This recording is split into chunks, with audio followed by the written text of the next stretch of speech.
Russia থেকে কম দামে তেল কেনার সুযোগ ছিল ভারতের জন্য এক ধরনের লাভজনক অফার। কিন্তু সেই অফারেও এবার ভাটা পড়েছে। তবে কারণ শুধু দাম কমে যাওয়া নয়। মার্কিন প্রেসিডেন্ট ডোনাল্ড ট্রাম্প সম্প্রতি হুমকি দিয়েছেন, রাশিয়া যদি ইউক্রেনের সাথে শান্তি চুক্তি না করে তবে রুশ তেল কিনছে এমন দেশের পণ্যের উপর 100% শুল্ক বসাতে পারেন তিনি। আর এই সতর্ক বার্তার পর ভারতের রাষ্ট্রায়ত্ত কোম্পানিগুলো রাশিয়া থেকে তেল কেনা বন্ধ করে দিয়েছে। রয়টার্স জানায়, গত সপ্তাহে ভারতের 4টি বড় তেল শোধনাগার আইওসি, এইচপিসিএল, বিপিসিএল এবং এমআরপিএল একটিও রুশ তেলের চালান নেয়নি, বরং তারা ঝুঁকেছে সংযুক্ত আরব আমিরাতের মুরবান তেল এবং পশ্চিম আফ্রিকার উৎসে।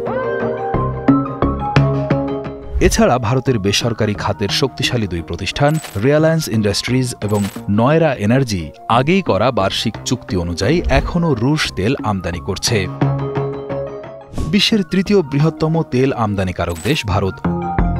গড়ে প্রতিদিন তারা 4.6 মিলিয়ন ব্যারেল তেল আমদানি করে, যার মধ্যে একসময় রাশিয়া থেকেই আসত প্রায় 40%। 2022 সালের ফেব্রুয়ারির পর ইউক্রেনে যুদ্ধ শুরু হলে পশ্চিমা নিষেধাজ্ঞার কারণে রাশিয়া তাদের তেল অনেক কম দামে বিক্রি করা শুরু করে। তখন ভারত সেটিকে সুবিধা হিসেবে দেখছিল। তবে চলতি বছরে সেই ছাড় অনেকটাই কমে এসেছে। বিশেষজ্ঞদের মতে এই প্রথম রুশ তেলের দামের ছাড় অনেক কমে গেছে, অর্থাৎ এখন রাশিয়ার তেল কেনা তেমন লাভজনক নয়। ফলে ভারতের রাষ্ট্রায়ত্ত কোম্পানিগুলো নতুন উৎসের দিকে ঝুঁকছে।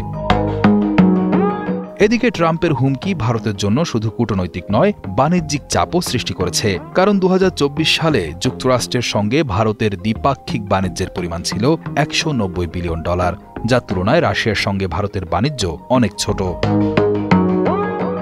বিশেষজ্ঞরা বলছেন, 2022 সালে পশ্চিমা নিষেধাজ্ঞা আরোপের পর এই প্রথম রুশ তেলের মূল্যের ওপর এতটা ছাড় কমেছে। ফলে ভারতীয় রিফাইনারিগুলো ক্রয় থেকে পিছিয়ে এসেছে।